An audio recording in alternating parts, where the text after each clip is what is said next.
Live from the Ed McMahon Center, this is the Q30 News Nightcast.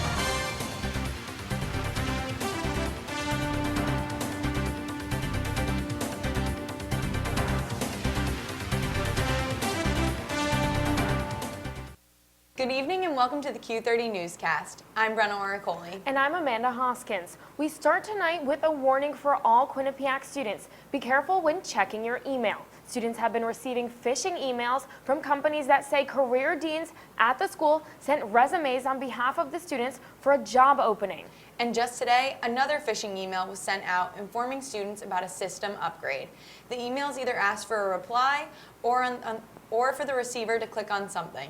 The university tweeted out an advisory statement warning students that a professor's account had been hacked and not to click on any links. Any student that has already clicked on one of the provided links is advised to change their password immediately or visit the library help desk.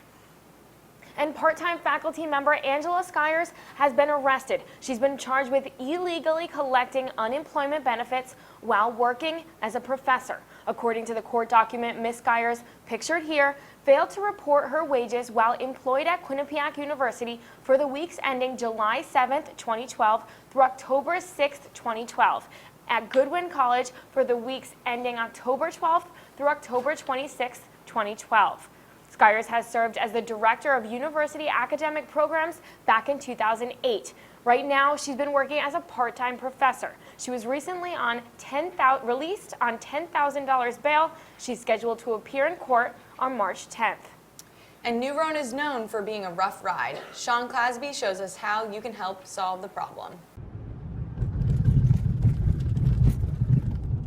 It's a clunking sound QU students are all too familiar with. It's a pretty sketchy situation to drive, and you're constantly watching out for where you're driving. And New Road is littered with potholes, big gaping ones. Students frustrated. They're pretty terrible.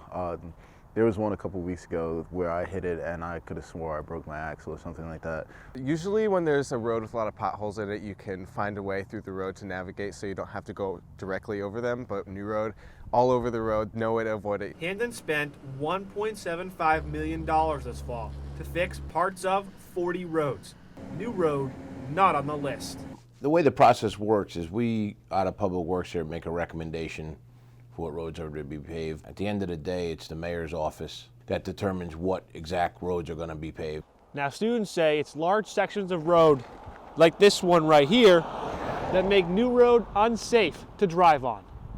Because you want to avoid the potholes, you end up swerving, and like that could be an issue because a car could be coming towards you. Especially coming around a lot of the curves. New Road's pretty curvy, and a lot of the potholes are right after the curve. If you're not holding onto the wheel too tight, you could veer off the road. there's also the risk for like people who are running or cycling on New Road, because cars are constantly trying to watch out for the potholes, but at the same time, maybe putting other people in danger as well. Right now, the DPW is working on fixing the problem areas like this one.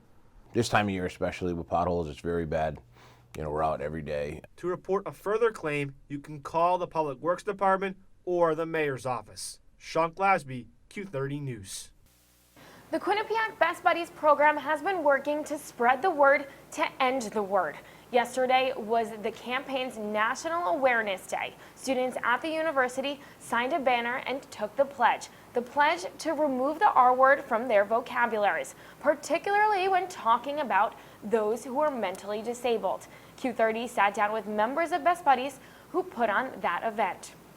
Obviously, the whole idea of not using the R word, but more importantly, seeing those with buddies, seeing the organization together, and seeing the amount of impact we have on the Quinnipiac campus. I think that everyone pulled something from it, whether it was listening to the speeches by the buddies or the different organizations that were involved in the making of the videos and the campaign awareness.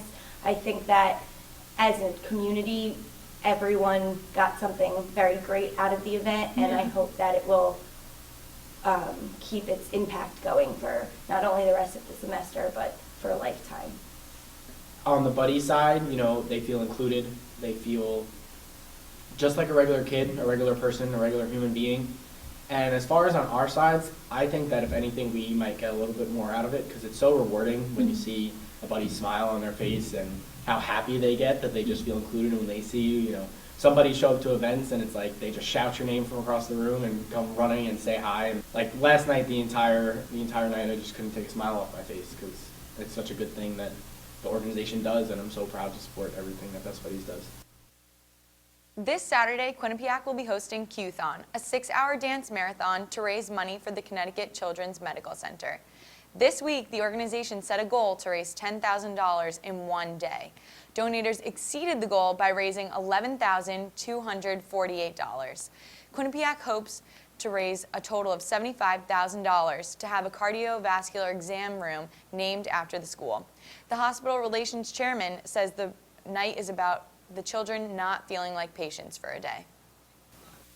The night is about them, and when we stop and reflect and we think about like everything that we go through to put on this event and all of the, the hard work that goes into it, as long as they're having fun, as long as the kids are enjoying themselves and, able to just be kids, I think that's the most important part.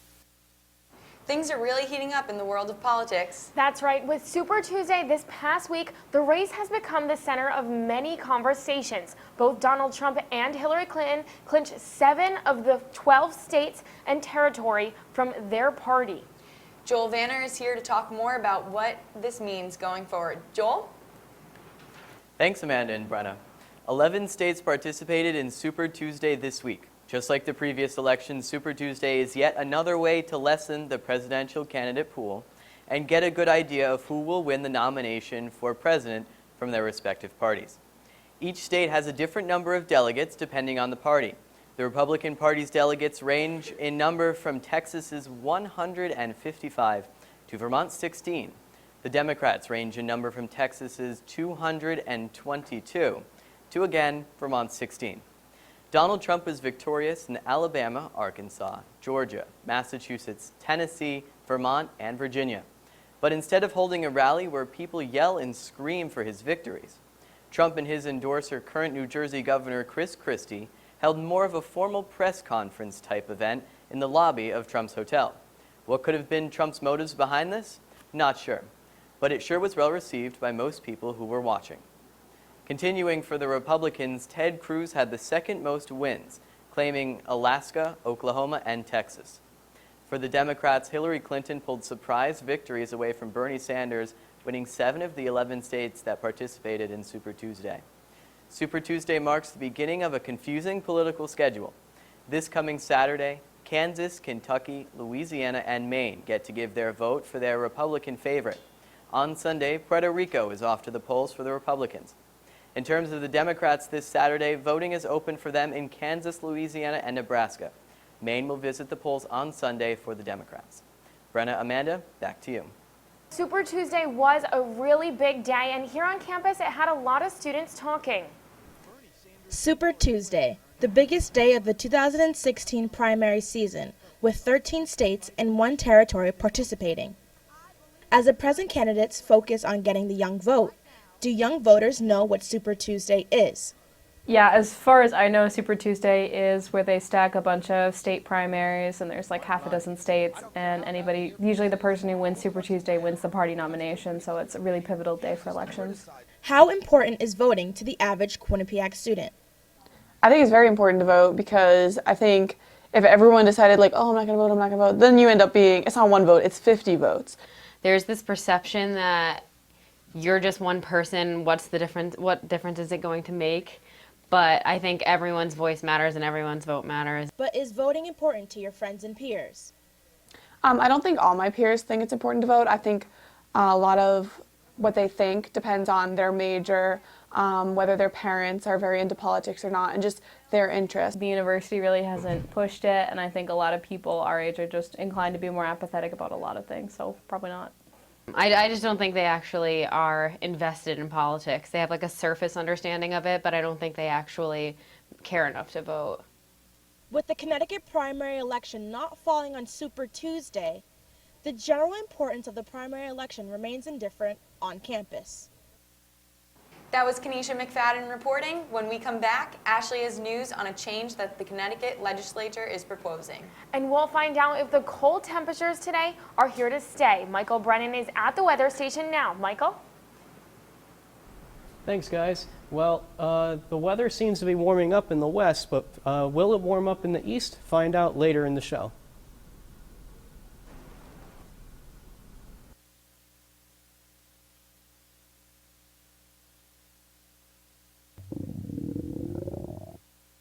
I could really go for a Ray and Mike sub right now. Come to Ray and Mike's and try our Philly chicken and cheese for just over $4. Giant cheesesteak subs and mouth-watering boar's head sandwiches for as low as $4.75. Q Cash accepted just a mile down the road on Whitney, here at Ray and Mike's. The freshmen this year have stepped in and really just eliminated that problem, doing the right plays at the right time. I mean, it certainly seems like an uphill battle for this team, but Tricia Fabi is one of the best coaches at this university. Bobcats hosting Arizona State. We'll start with this power play. But she's strong. Good Lord, I saw her lifting one time. She could squat 3 of me. Like, oh, well, 7 of me then.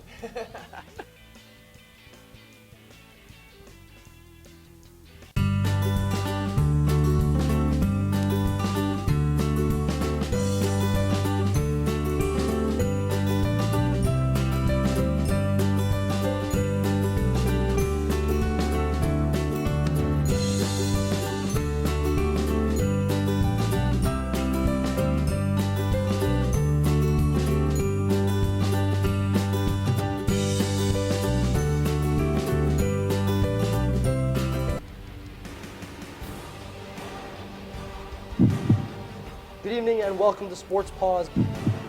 In the end, we're here to win the championship this year. Jess Fontaine now has that. She's going to take a ripper off the post, but she's going to come back.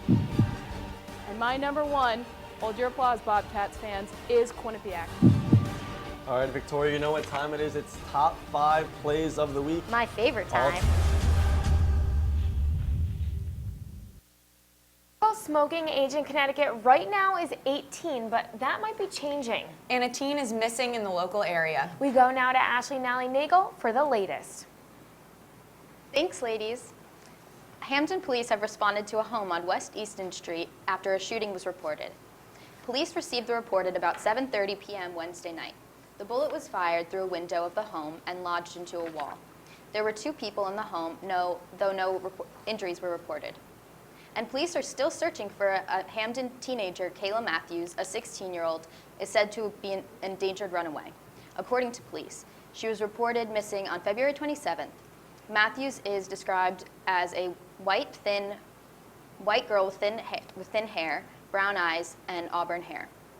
She was last seen wearing all black clothing and a multicolored backpack. Anyone with information is asked to contact the Hamden police. And state officials in Connecticut are considering raising the minimum smoking age. Lawmakers are considering enacting a new law to change the smoking age from 18 to 21. This new law would apply to the purchase of any and all tobacco products in the state, including e-cigarettes. Members of the state's legislature Public Health Committee must decide whether or not to move forward with the proposal by March 23rd. That's all the news from around Hampton. I'm Ashley Nally-Nagel, now back to the desk. Thanks, Ashley. Full House is back. Well, Fuller House is back. We'll have the latest with its next Netflix release. Plus, the Oscars were held over the weekend. We'll have a recap about what has got people talking. And Michael Brennan has a look at our forecast. I could really go for a Ray and Mike sub right now. Come to Ray and Mike's and try our Philly chicken and cheese for just over $4. Giant cheesesteak subs and mouth-watering boar's head sandwiches for as low as $4.75. Q Cash accepted just a mile down the road on Whitney, here at Ray and Mike's. The freshmen this year have stepped in and really just eliminated that problem, doing the right plays at the right time. I mean, it certainly seems like an uphill battle for this team, but Tricia Fabi is one of the best coaches at this university. Bobcats hosting Arizona State. We'll start with this power play. But she's strong. Good Lord, I saw her lifting one time. She could squat 3 of me. Like, oh, well, 7 of me then.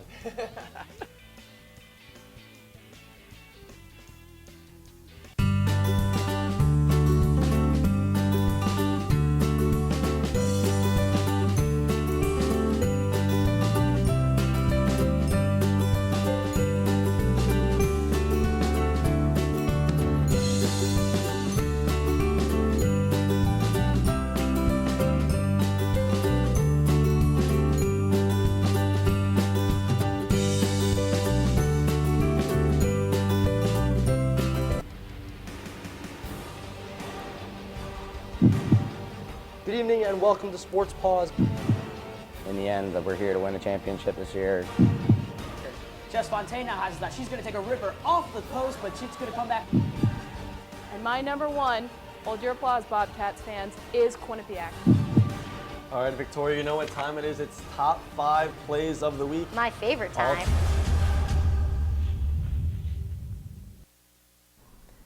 Welcome back to the Q30 weather forecast, guys. I'm Michael Brennan here with your weather for the week. As you can see nationally, out west it's starting to get a little warmer with 63 degrees in San Francisco and 55 degrees in Portland. And south it's going to get really hot with 86 in Phoenix. But still up north we are going to be cold with 36 degrees in New York and 34 degrees in Boston. For your weather in Connecticut today, it is 29 degrees in New Haven, 28 degrees in Waterbury, 27 degrees in Meriden, 28 in Hartford, 25 in Storrs, 28 in Norwich, and 30 in New London.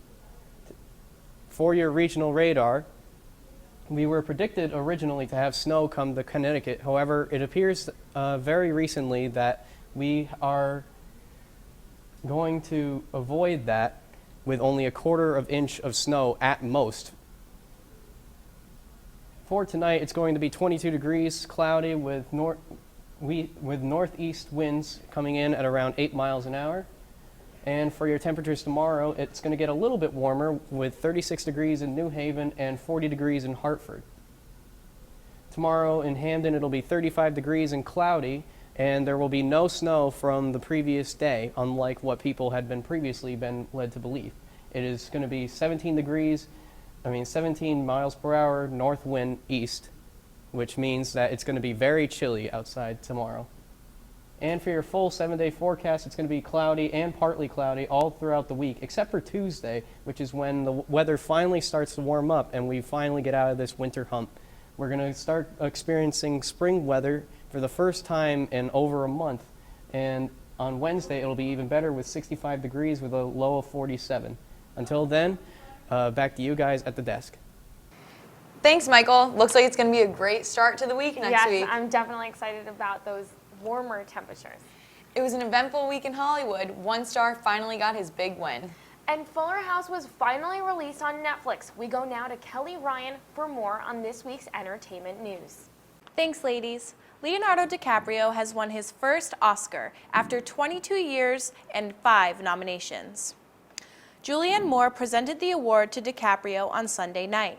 He took home the Golden Statuette for Best Actor in a Leading Role. His performance in The Revenant allowed him to finally take the Oscar stage and give his acceptance speech.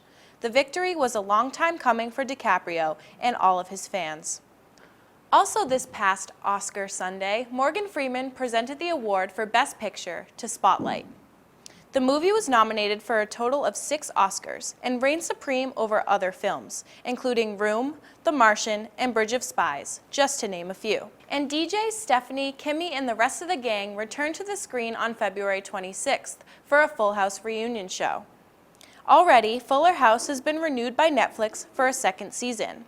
The new hit series stars Candace Cameron Bure as DJ, who recently lost her husband while raising 3 sons.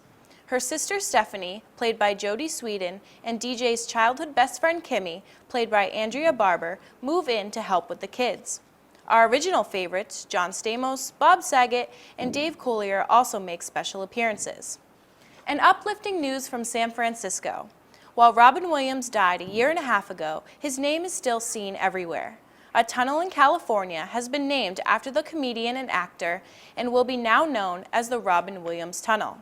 Williams grew up and lived near the tunnel that connects Marin County to San Francisco. That's all from Hollywood for now. I'm Kelly Ryan. Back to the desk. Coming up, a big weekend up at the TD Bank Sports Center. And an even better weekend to be a Bobcat hockey fan. All this and more when we come back.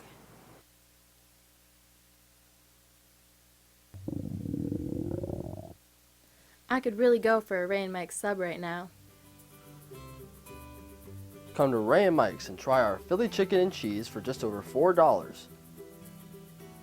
Giant cheesesteak subs and mouth-watering boar's head sandwiches for as low as $4.75. Q Cash accepted just a mile down the road on Whitney. Here here at Ray and Mike's. The freshmen this year have stepped in and really just eliminated that problem, doing the right plays at the right time.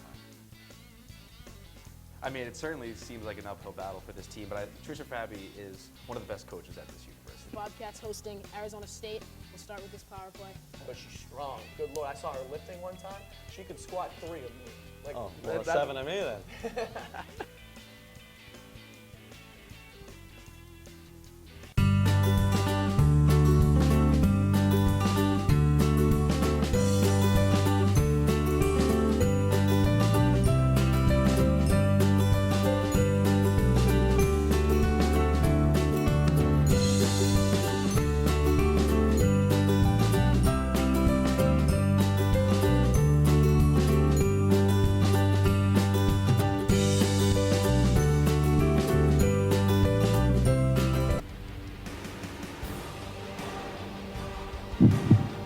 Good evening and welcome to Sports Pause. In the end, we're here to win a championship this year. Jess Fontaine now has that. She's going to take a ripper off the post, but she's going to come back. And my number one, hold your applause, Bobcats fans, is Quinnipiac. All right, Victoria, you know what time it is. It's top 5 plays of the week. My favorite time. Talk about in the sports world after a big weekend. Not only did the university host the men's Yale game, but the women's hockey team is continuing to make headlines. Let's go now to Sam Prevost with the latest. Sam? Thanks, ladies. It was an action-packed weekend at the TD Bank Sports Center with the end of the regular season and the beginning of playoff season for the Quinnipiac ice hockey and basketball teams. There was even a triple header of games on Friday, starting at High Point Solutions Arena for hockey, then over to Lender Court for basketball, and then back to hockey. How would all the teams fare over this busy weekend? Let's start with the women's ice hockey team, who played in the first round of the ECAC playoffs. The women's ice hockey team hosted RPI as they faced off in the ECAC quarterfinals. The Bobcats would take the first in the best-of-2 series in overtime by a score of 3-2. A goal by Nicole Connery and 2 by Emma Woods, including the game winner, helped lead the Bobcats to victory. The second game on Saturday would also go to overtime, but not just one overtime, it went to 2 overtimes. People waiting in line for the men's ice hockey game against Yale watched RPI goaltender Lovisa Solander stop over 60 shots from Quinnipiac players.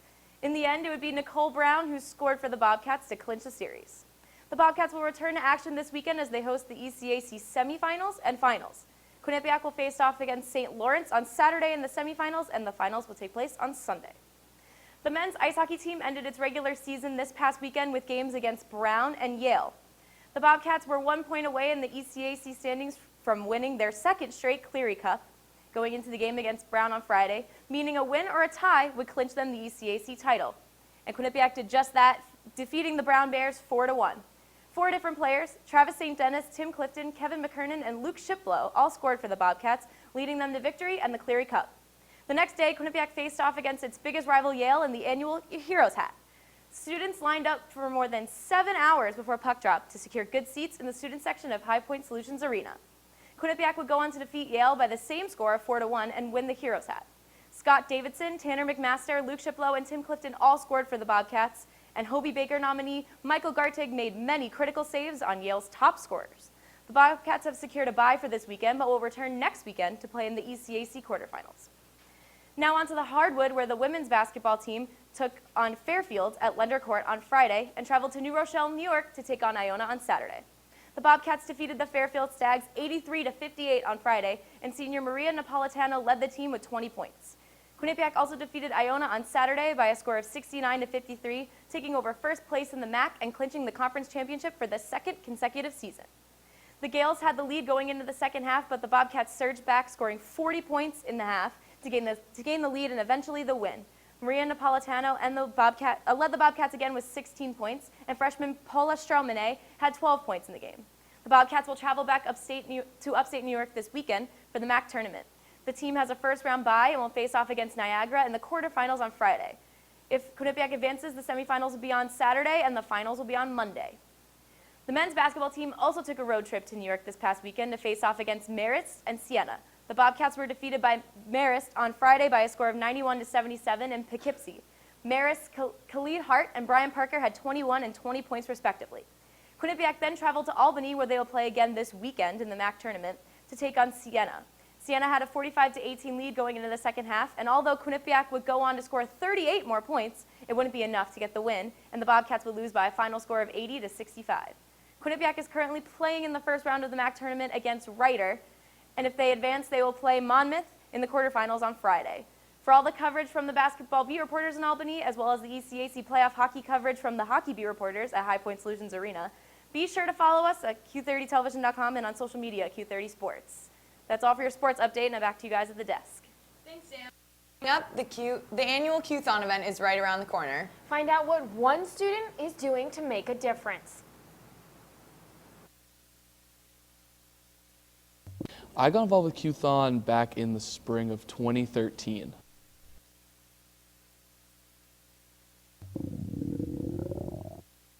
I could really go for a Ray and Mike's sub right now. Come to Ray and Mike's and try our Philly chicken and cheese for just over $4. Giant cheesesteak subs and mouth-watering boar's head sandwiches for as low as $4.75. Q Cash accepted just a mile down the road on Whitney, here at Ray and Mike's. The freshmen this year have stepped in and really just eliminated that problem, doing the right plays at the right time. I mean, it certainly seems like an uphill battle for this team, but Trisha Fabi is one of the best coaches at this university. Bobcats hosting Arizona State. We'll start with this power play. But she's strong. Good Lord, I saw her lifting one time. She could squat 3 of me. Like, oh, more 7 of me then.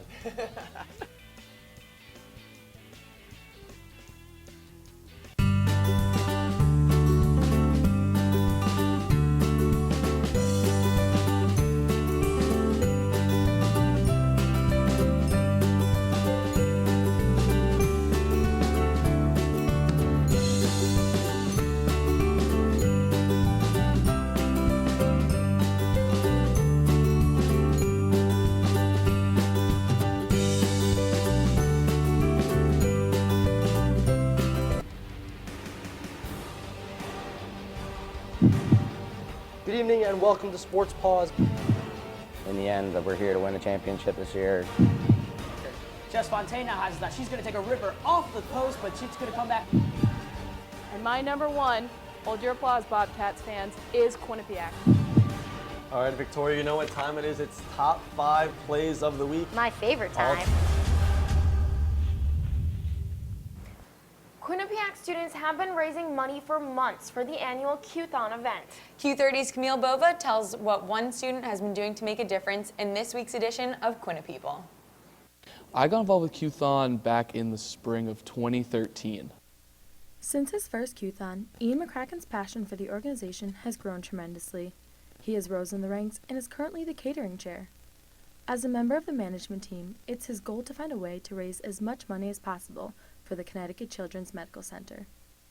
What will make people want to donate? What will make people more inclined to want to give up their money to see some sort of tangible benefit arise from it?